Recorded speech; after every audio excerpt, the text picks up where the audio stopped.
Hello, everybody, and welcome on in to the final episode in the Call of Duty Zombie storyline. Today, we'll be going over the story told in Black Ops 4 to end off the story of our original 4 characters. However, this won't be the last episode in the Zombie series, as I want to go over some more niche parts of the Zombie storyline. But without further ado, let's end off this epic story of the Ultimus, Primus, and Victus crew.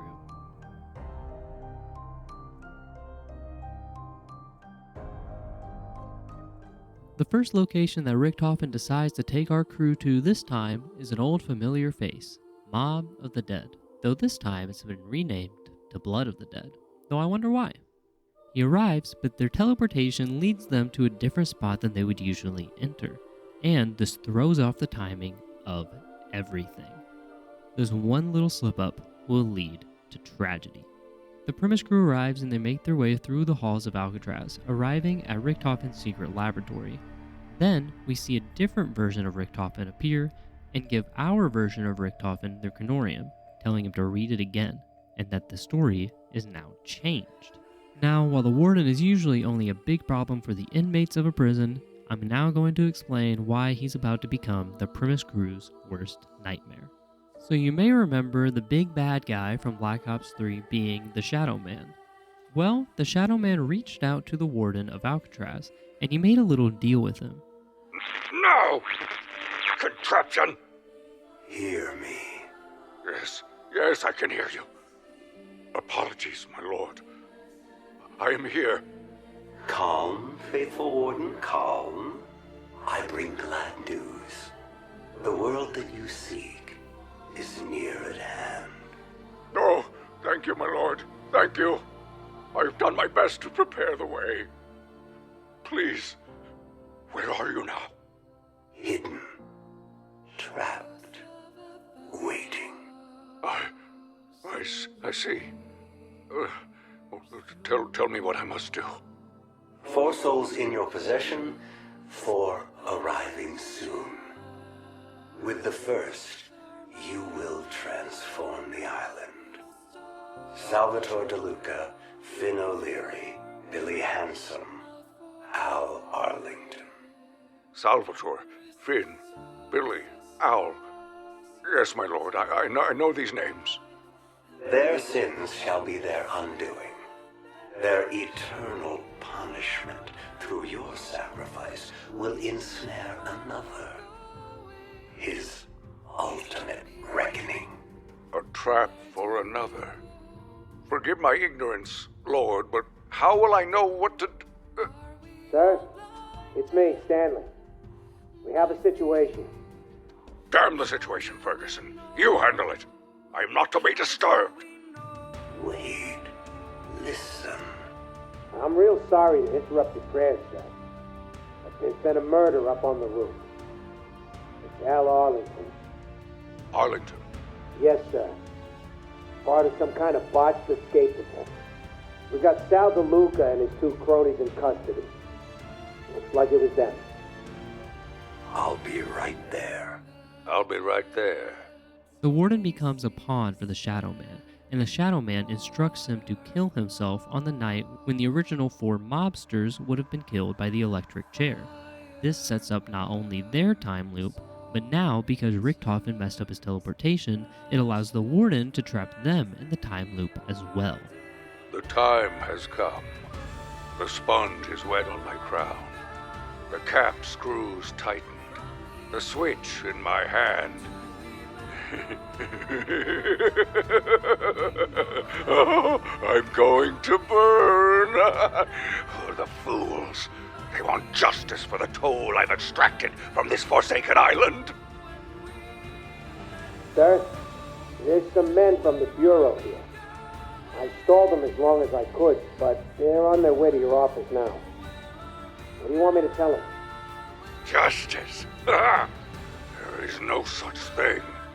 There's only the will of the Dark One. Okay.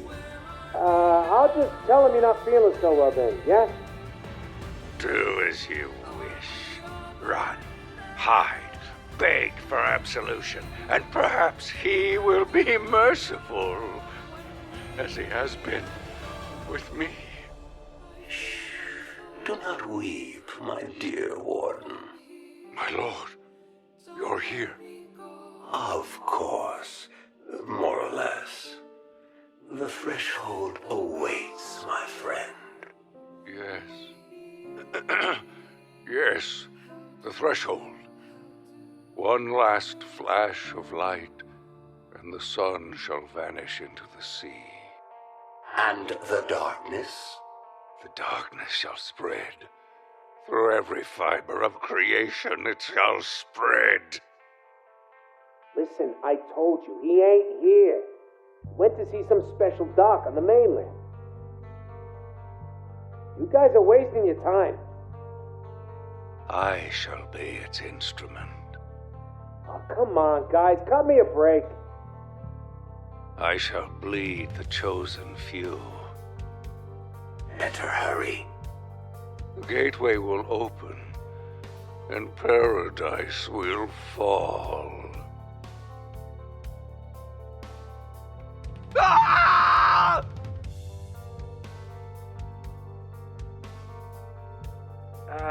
Yeah. See there? What I tell you, nobody's home. Nothing here. This all takes place right in the middle of the Black Ops 3 storyline, specifically after the team takes Takio's soul and they're making their way over to Gorod to take Nikolai's. Usually, Richtofen would just take them on a quick trip on over to Alcatraz Island, grab the blood vials, and teleport on over to Gorod, no problems. However, this time, Richtofen teleported them to the wrong spot, and the Warden sees their portal. Seizing his opportunity, he breaks the portal and strands the team here. Exactly what the Shadow Man wanted. Now with the team stranded here, Nikolai is the only one left with his soul, and the Chronorium changes. Now being trapped on the island and the story changed, our characters must go about this differently. Richtofen, reading the Chronorium, knows that there's only one way out of this. And after freeing the souls of multiple different spirits around the map, we get a small cutscene where Al actually helps us escape from the Warden's grasp. After our aerial ally helps us get out of our cell, we make our way to the final confrontation with the Warden. A great battle commences, and after dealing enough damage to him, a mechanism in the middle of the arena that you've been charging up the whole time now has all the power it needs. Richtofen steps into the dark mechanism, and his blood begins getting sucked straight from his body. His Element 115 rich blood is now being used to fuel this dark mechanism, but it also frees another version of Richtofen from a cryogenic slumber. This version of Richtofen is post-Revelations Richtofen, the one that Dr. Monty sent back in time to the Great War. Post-Revelations Richtofen communicated with other versions of Primus Richtofen across the timeline via the Chronorium to let him know that this needed to happen to break the cycle. Post-Revelations Richtofen steps out from the chamber and he holds up the Firestone from Origins, freeing all the souls from Alcatraz once and for all. And after this heroic victory, we get to see one of the most heart-wrenching cutscenes in all of gaming.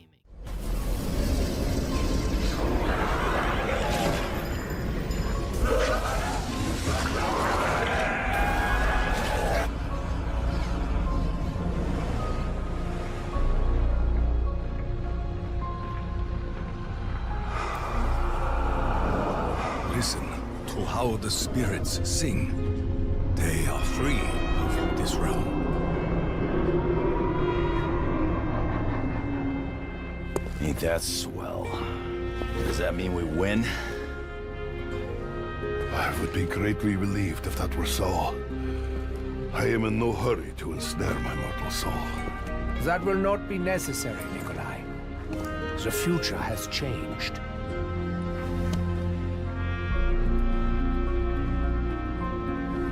The Chronorium? Read it.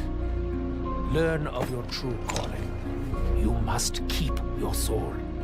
It will be needed to defeat Dr. Monty. Who?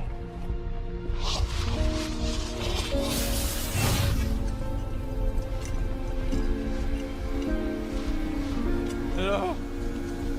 Hello? I am still here. Faith! My God.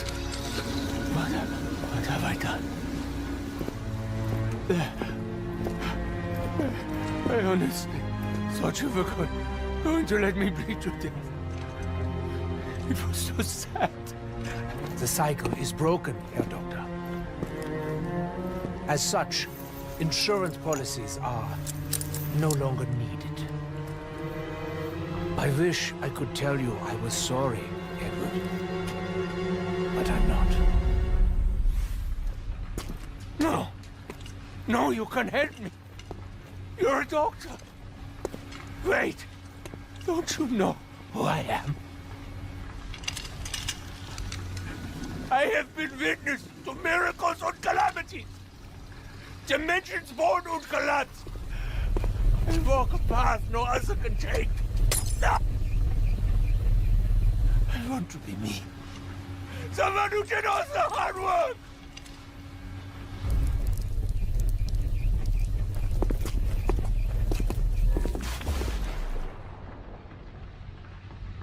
I wanted to keep going. This is me. My slightest heart. You won't even remember.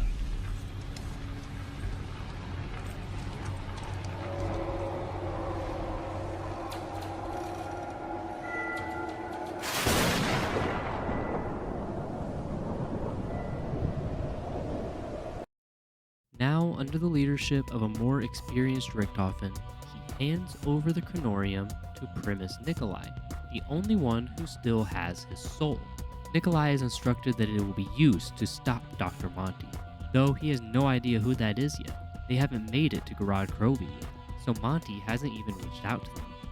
Dr. Monty starts seeing that our Primus crew is deviating from the storyline, and it will have great consequences in our next map, Alpha Omega.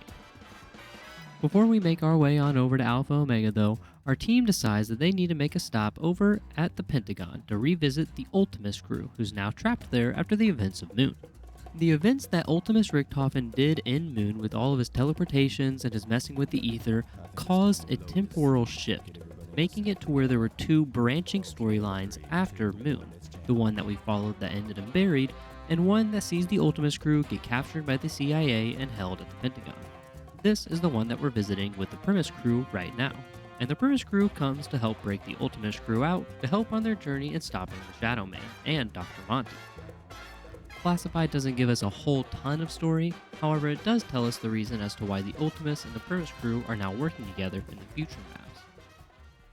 Now, Alpha Omega often gets dogged on for the gameplay and just the map in general, but I genuinely really love the story of this map. So let's dive into the story of Professor Burnell and Broken Arrow. Professor Burnell was a scientist working for the United States government, focused on experimenting with element 115, but much like Ultimus Richthofen, he eventually became consumed by the power of it. He was originally focused on making a weapon, though his research soon led him to becoming the weapon. He got hold of what was known as the Elemental Shard. The Elemental Shard was previously mentioned in our Black Ops 2 video during the Buried part, whenever we talked about old Jebediah Brown. The Elemental Shard will be used for the Agarthan device, and it is made from 4 human souls being merged into a rock of element 115. You may be wondering, what is this Agarthan device? Well, we actually learned about it also during Black Ops 2 going over Buried. It's the thing that he claimed the angels wanted him to build, the one that needed the apothecant blood, and the cage, and the shard with the 4 souls. It was that one. Richthofen knew of the Agarthan device all the way back at the beginning of the storyline back in World at War and Black Ops 1, though we didn't know about that until Black Ops 4. He planned to use it as a bit of a backup plan, just in case his plan to take over the Ether and take over the Moon Pyramid device back in Black Ops 1 didn't work out the way he intended it to. Log entry 937, date May 15th, 1942. Dear Diary, our men have safely returned from Africa, where they recovered a number of artifacts buried underground in some sort of subterranean cowboy village Apparently it was American. That's right, an American cowboy western town, buried underground in Africa. Stupid American Schwein. With their apple pie und their baseballs, all thinking they can just waltz into another country and claim it as theirs. There is no art to their work. But I digress. The boys have returned with a number of fascinating articles and documents. They have pieces from a destroyed machine called the Pack-a-Punch. With a name as clever as that, it must be American. I have given the schematics to Dr. Porter. Perhaps he will have better luck replicating Jebediah Brown's work. Speaking of that blacksmith, we also recovered plans for the Agathan device. It seems that the blacksmith already built one of the pieces, the fabled Vril vessel. The Agathan device, a device capable of granting that which one desires. Almost like a genie in a bottle. I think I shall keep this genie in my back pocket. If my plan fails, and it won't, perhaps this device can get me to Agatha. This shard is all-powerful, and after the Broken Arrow facility does some research on it, they soon figured that out. They use it to power ADAM units, or atom units, around the map. They also use it to power up what is known as the APD, or the American Pyramid Device, much like the Moon Pyramid Device that we saw on, well, the Moon. All of this story is very cool and fascinating, but it all boils down to the elemental shard being very, very powerful and the thing that we need. Purnell isn't going to be giving up the elemental shard so easily though, as he used it to turn himself in to the Avogadro. This is Dr. Hale conducting elemental shard test number 54. The date is March 15th, 1968. Initiating test now.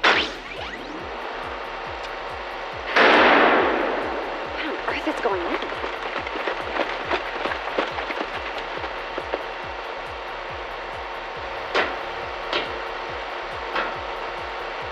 Where is Director Purnell? He's inside the APD. Dr. Hale, I need you to step away from the control panel. Private? Yes, sir. No, wait. You can't stop the test. We're right in the middle. Doctor, Director Purnell has betrayed his country and is considered an enemy of the state. He's coming with us right now. Private, you may proceed. Wait, no!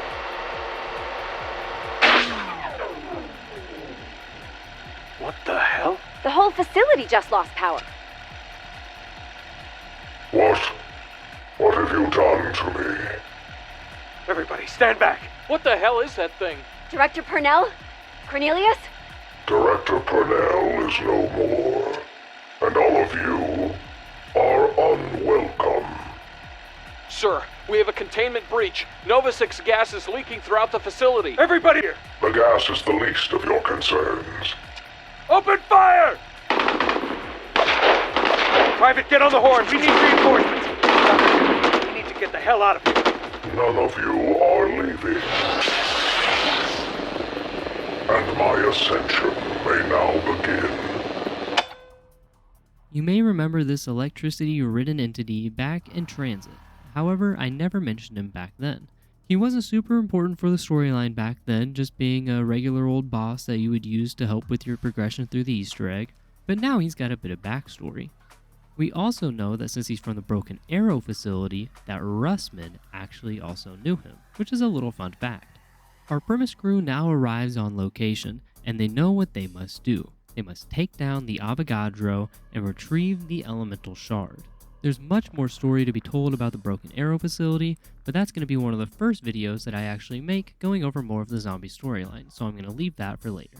For now, let's just focus on the premise crew. They go throughout the map completing chores for a little friend known as Rushmore. He's much like Sophia in that he's a little AI guy who helps you throughout the map and gives you objectives to do, but he's a bit funnier to be honest, and he's got some cool side Easter eggs that you can type in for special rewards around the map. After Rushmore helps us get prepped up for our fight against the Avogadro, we open up the APD and we're met with Purnell. A fight goes down as we venture from room to room with electricity flying everywhere, but we eventually take Purnell down and lock him back in his cage, and we finally see the consequences of our actions back in Blood of the Dead when we disobeyed Monty, and we prepare ourselves for the epic battle that is Tag der Toten.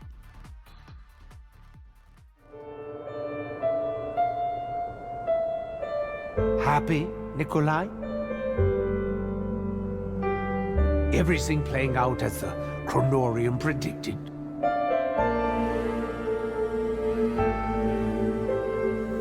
We have what we came for.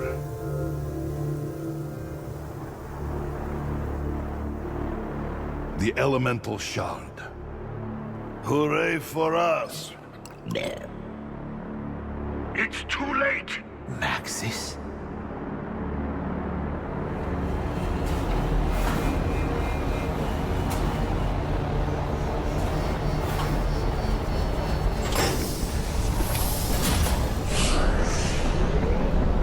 He knows what you're doing!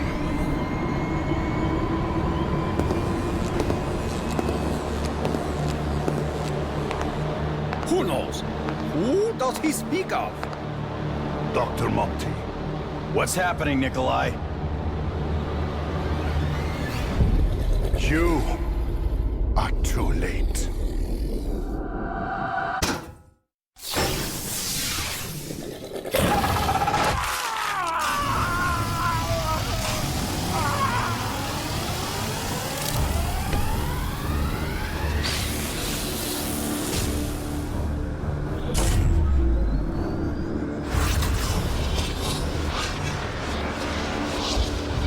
Ah, shit. That's all we fucking need.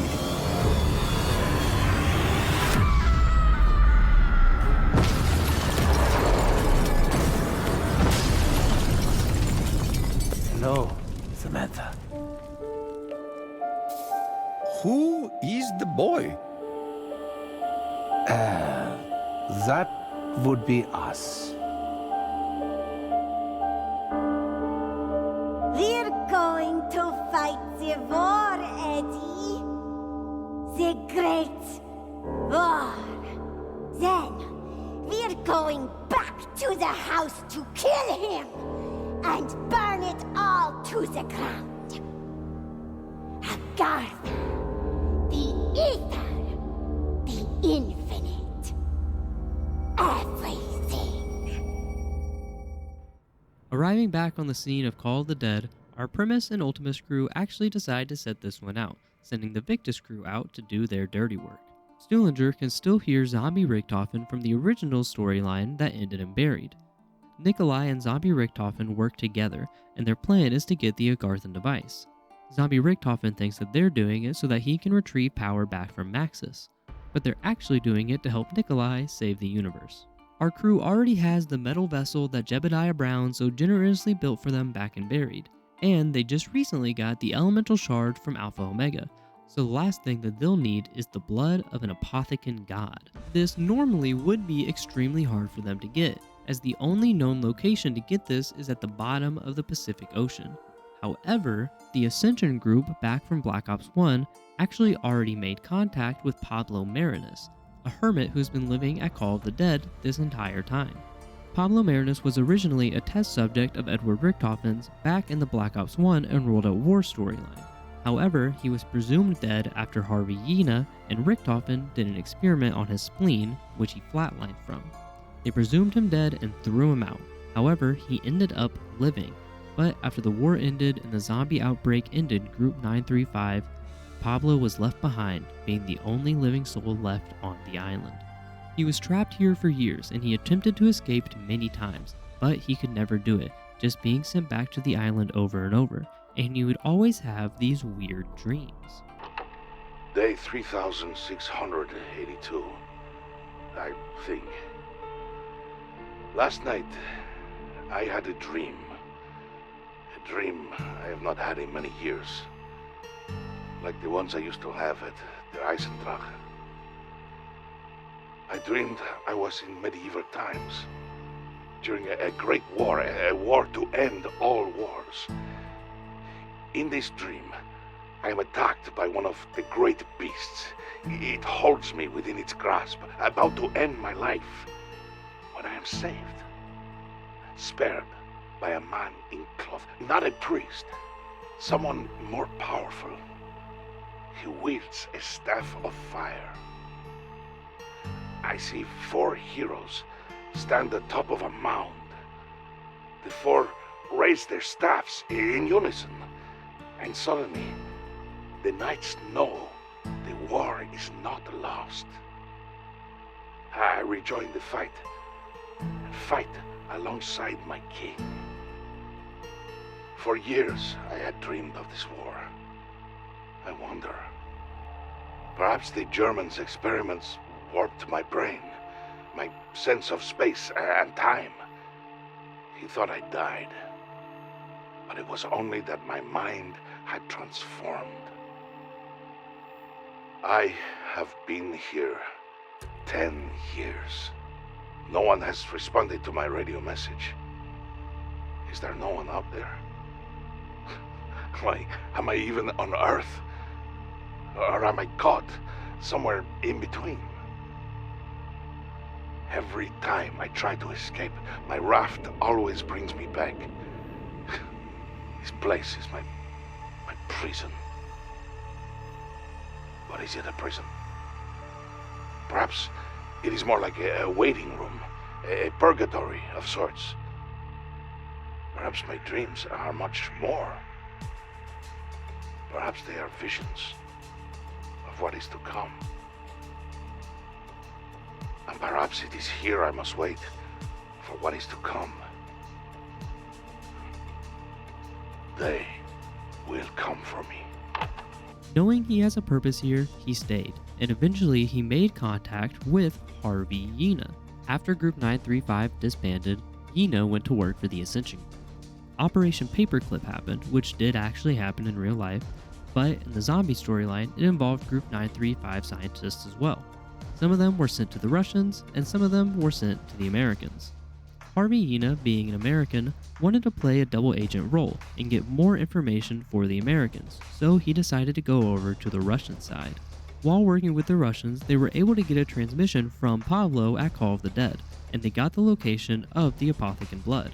They ended up going to the bottom of the ocean and retrieving it, and finding out that it had a lot of weird properties about it. We have verified authenticity of this transmission, yes? Yes, Anton. A recon unit traveled to the old facility. Apparently, a survivor has been living there since the end of the war. Since the end of the war? 13 years? How can this be true? And how did we not know about this? Unfortunately, your guess is as good as mine. And his proposal, this Garthen device, what do you make of this? Personally, it sounds too good to be true. But this isn't the first I've heard of it. Dr. Richtofen had mentioned it as well. Just think, Harvey. A device capable of granting that which any man desires. I simply think it, and bang! It is reality. We could beat Americans to Group 935 lunar facility. We could become leaders of free world overnight. The potential, it is certainly infinite. So, he says he will construct a device, but first he needs us to find something. He says we must bring him the blood of an ancient creature. He gave us the coordinates. It's at the bottom of the ocean. Recovery will not be cheap. Well, we do not need the creature, only its blood. Harvey, do not worry. The reward will pay cost tenfold. This is how the Ascension Group leads charge into New World. I understand. And there was one more thing. He warned us to bring him the blood straight away. When exposed to the elements for extended amounts of time, it becomes volatile and unstable. He warned us the blood is alive. Let us worry about collecting it first. We will decide the next move after this, Dr. Yena. Of course, Dr. Gersh. Deciding that it's too interesting to just throw back out and give to Pablo, they run some experiments on it for many years. How are the experiments coming, Dr. Yena? Fascinating. Anton, truly fascinating. The blood, it's not so much fluid as it is very much alive. It moves, it changes shape at will, reacts to our touch. Alive? How is this possible? I'm not sure. One theory is perhaps the creature itself was more of a vessel, and that its blood is made up of a million different organisms that control it, like a crew piloting a ship. The creature died, but the organisms inside survived, trapped at the bottom of the ocean. Is it sentient? Yeah, how is it able to move? The blood uses negative space, which exists between the molecules. This negative space provides an influx of energy, which we believe fuels the blood, giving it the ability to move. Do you still believe this blood is suitable for our primates? For rocket testing? Absolutely. The blood gives them rejuvenation abilities, making them more powerful, stronger. If a monkey is on the brink of death and given an injection, it makes a full recovery in a matter of minutes. The only trade-off is they become more angry, hostile, even violent in some cases. Is this a problem? It's manageable. But I'm confident monkeys given an injection of this blood will survive spaceflight. Wonderful news. I think we can move on to the next phase of the program. We should prepare a serum for mass production. Can you tell me more about this negative space? We really don't know much about it, except that it does not exist in this dimension. Maybe a gateway from another. One of our men has theorized it might even be a black hole of sorts. Send what research you've done to myself and our weapons team. Be sure Yuri Zavoyski is included in the brief. Of course, but I will remind you, we need to be careful. We've noticed the blood has been changing composition, as if reacting to all our probing and prodding. Reacting? How so? I'm not sure how to explain it, but it feels like the blood's getting angry. But eventually, Yina decides that it's time to take the blood back to Pablo and let him finish out what he needs to do. So they make their way back over. However, the blood gets angry on the journey back, and it decides that it's going to kill everyone on the boat. This is Dr. Harvey Yina. It's the 1st of January, 1964. Happy New Year. We are 15 minutes out from the abandoned Group 935 Siberian facility, where I will deliver the blood, as promised, for the creation of the Agarthan device. After I have secured it, I've arranged for rendezvous with my handler, who will take me back to American soil. It's been nearly 20 years. I can hardly remember my former life. After Group 935 disbanded, I had a choice. Come home, or turn to the Soviets and bury myself in the heart of their organization. I chose the latter.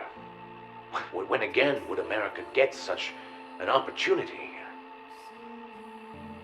There was a moment back in '45, right after McCain was discovered, where I thought Dr. Richtofen had discovered the truth, that I was a spy.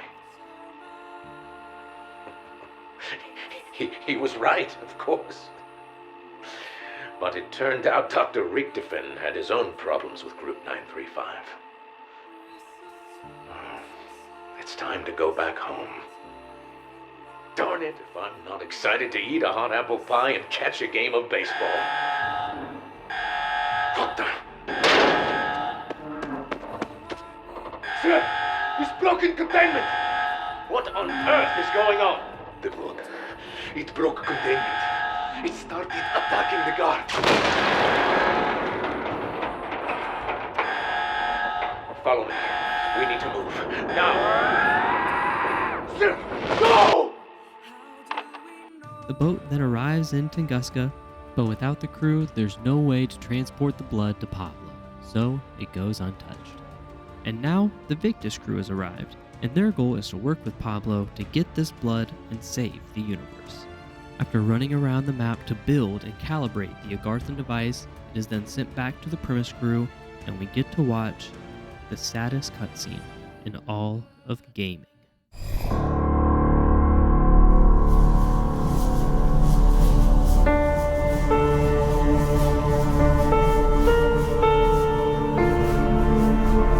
Comrades, as we toast our victory, I want each of you to think about what you really want. Where would you like to go now? Believe me,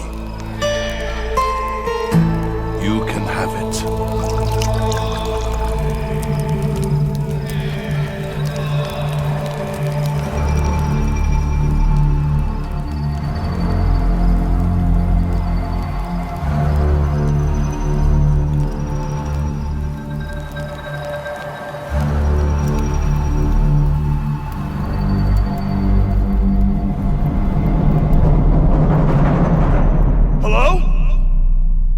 Richtofen?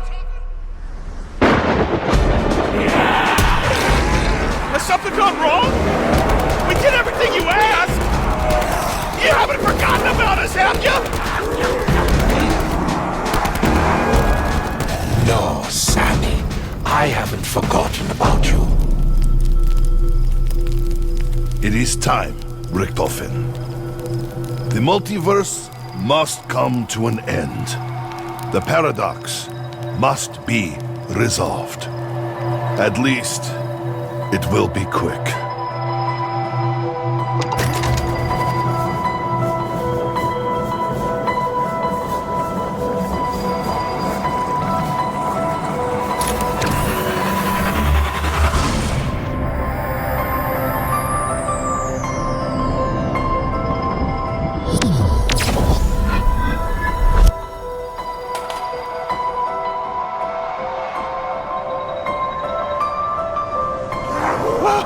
What are you talking about? We found the Agarvan device! I know. And I'm so sorry. Me too, Richtofen.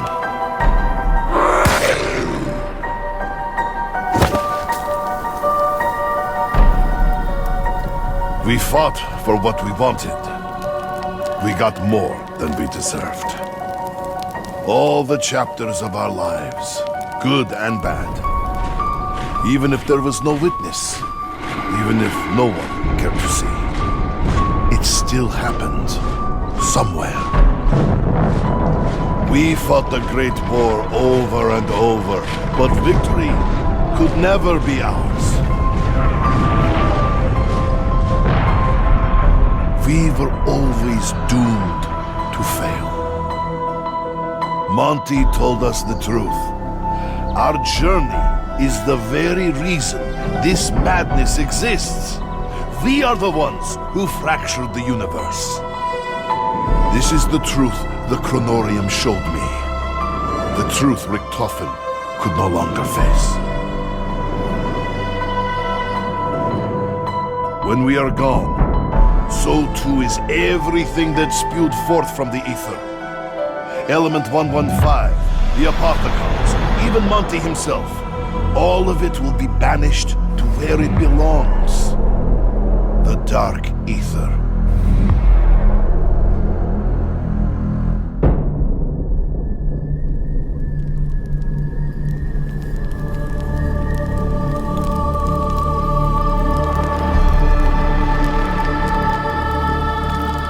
We should not be here.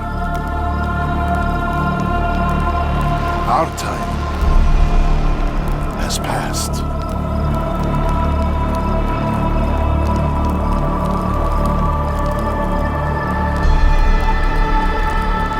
But for all the pain and torment we have endured together, as we leave this life behind, it is my hope that you know one thing beyond any doubt.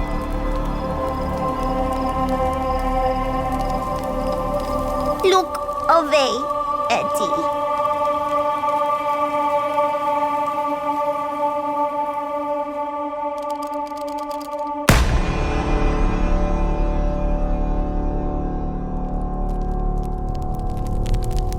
You are more than just my allies.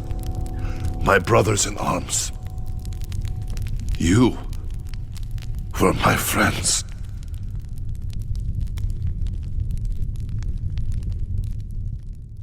I also feel like I'd be doing a big disservice to the Primus crew if I didn't go over their time in the frozen forest as well. So here are some clips of them saying what they would do with their lives if they got themselves a second chance.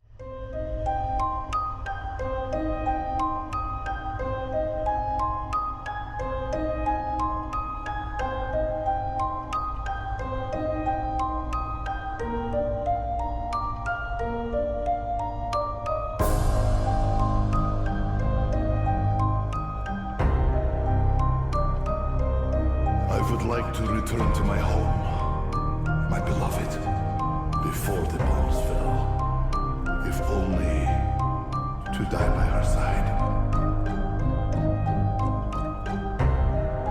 I see myself at peace, serene, sitting beneath a cherry blossom tree, listening to the joy of my children at prayer. I think I'd like to teach medicine, maybe pathology.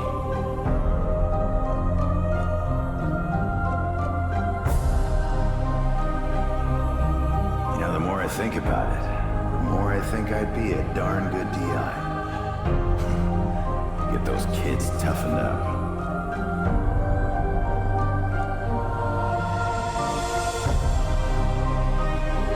I would like to be in favorite bar, but as long as I have vodka, I am a happy man. I would like to know for sure that I brought honor to my ancestors. The Emperor. I should probably try to relax. Take up a hobby. Maybe I could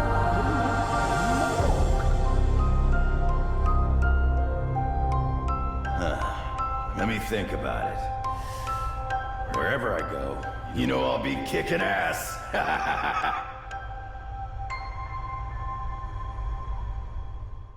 And that's going to wrap up the Call of Duty Zombies storyline, at least the Aether side. I will not be going over the Dark Aether, however, I am pretty interested in the Chaos storyline, but that will definitely be coming later down the line. It's not going to happen anytime soon. As of now, I just want to focus on Aether and go over some more niche parts of the storyline. If you guys enjoyed the series and thought that this was a great breakdown of the storyline, please don't forget to like and subscribe and try to share it with a friend. Thank you guys all so much for watching, and thanks again for all of the nice comments on all of the videos. It really means a lot. Thank you all, and I'll see you in the next one. See ya!